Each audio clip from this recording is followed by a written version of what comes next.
tonight with a bad ship. But the doctor says this happens to people whose right leg can believe. Who was always so active and always involved in sports. Who spent so much of his time playing tennis or bowling when it was too cold for tennis. And when hunting, I could cover more rough country than any of them. I can't believe that at my age, I'll never be able to do most of these things again. All that first day, after I found out about my leg, I nearly went crazy, thinking about what I'd have to give up. And that's typical of the way I've always been, let's face it. All I've had on my mind was myself. Then something happened to make me forget about me and my leg. I forgot because I found out why Jim wasn't in the other bed. He was still in the operating. Lori, my wife, told me they don't expect Jim to live. If Jim dies, it's my fault. If he dies, I killed him. I can't even remember when I didn't know Jim. I've got to admit that Jim was the steadier of the two of us. He got married first, after he'd also been first in getting a good job. They used to say you could tell the difference between us by the way we drove cars. Jim was smoother behind the wheel. I always felt I was a born driver. I'd never had any real trouble, and that was my trouble. Maybe I'd have gotten wise if I hadn't always been able to skin through. But I got away with some pretty bad habits, even when Lori was with me. Like going too fast in the wrong places. For instance, a neighborhood street where Jim used to say, kids can appear from behind parked cars like magic.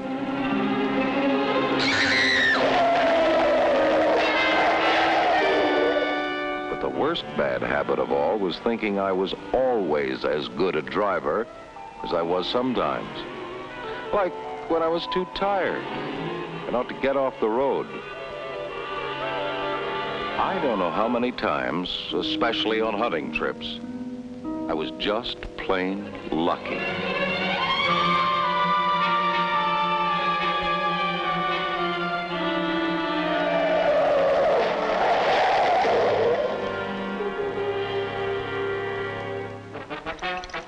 It was the same thing when I'd had a few drinks. Again, I got away with it. Too many times, after a party or some celebration or other, I drove. And there must have been an angel on my shoulder. Until that one night, when the angel wasn't there. The night I took the road that always leads to trouble. Highball Highway. As Tom's attorney, I filled him in on the legal end of it. About the tests and the analysis for checking out the alcohol in your blood when you're involved with drunk driving. Every skill, including the ability to drive, diminishes in proportion to alcohol consumption. With only 0.05%, that's about 2 or 3 drinks, you're not the driver you ought to be. As the blood alcohol increases, you become more under the influence, until everyone is affected at a level of 0.10%. In a lot of critical driving situations, when normal reaction time is hardly enough, a few drinks can kill you. What's worse, your drinks can kill other people. Other people. I know there's nothing to it. But as long as that bed is empty, I feel that Jim will come back. If they put somebody else in it. Anyway, I didn't know anything about alcohol in your blood the other night. 4 of us, Fred, Harley, Jim, and myself, had been bowling, the usual for Thursday night. Say, how about stopping by the Hideaway? No, I really shouldn't, fellas. Jim was the only one who really wanted to get home. What are we He had an waiting important sales meeting early the next day.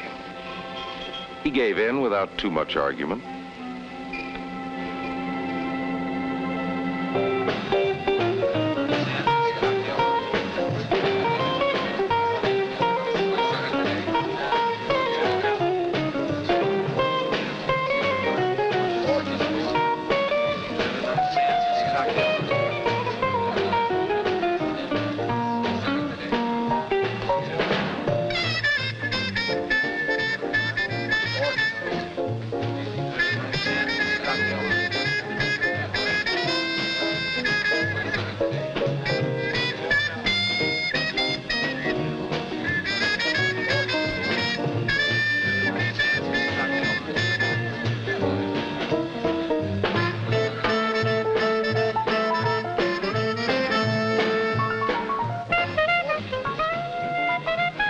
There's not much use wishing we'd gone home earlier.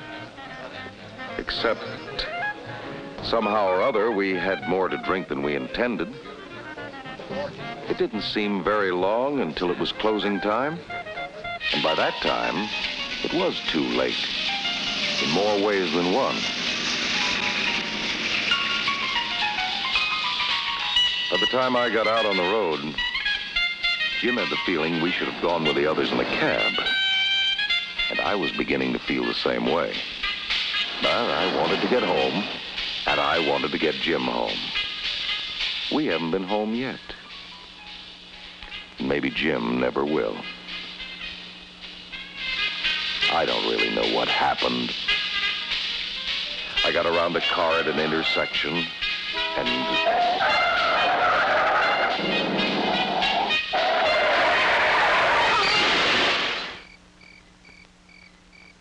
To avoid the other car, I skidded, lost control, and turned over.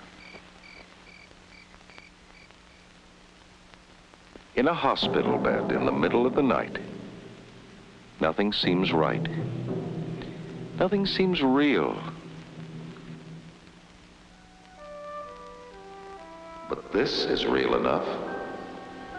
If Jim goes, what about Margie, his wife? His widow?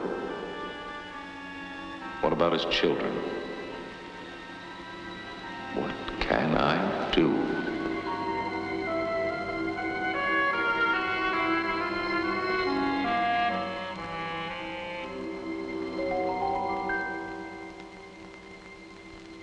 He's got to be still alive.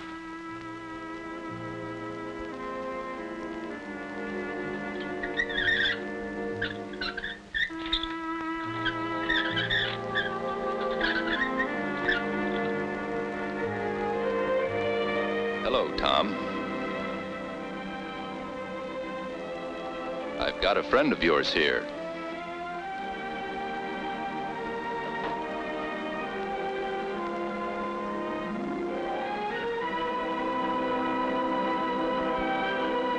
He's over the worst of it. He's going to be all right. Thank God. They say Tom will be able to drive again. Lots of people drive with artificial legs. And when he does, he'll have a better reminder than most of us. No matter how good a driver you are, there are times when you can't drive. When you're asleep. Probably even when you're angry or upset. And certainly after you've had the few too many that can maim or kill you. Or maybe what's worse, the few too many that can maim or kill other people.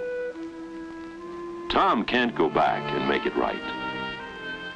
The only person who can do that is you, the driver, to whom as yet nothing like this has ever happened.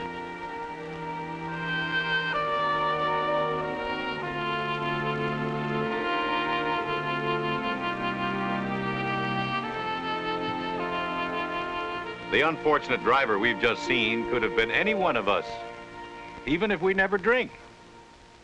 Drinking before you get behind the wheel is simply another bad driving habit. And any bad driving habit can get you into trouble. According to the experts in such matters, the first senses affected by alcohol are our sense of judgment and our sense of right and wrong. That other you, after a few drinks, may be personable and thoroughly charming, but that other you can't drive safely. Those same few drinks that bring out the best in your personality can only accentuate your worst driving habits. So stay out of trouble. If you drink, don't drive. And if you drive, don't drink.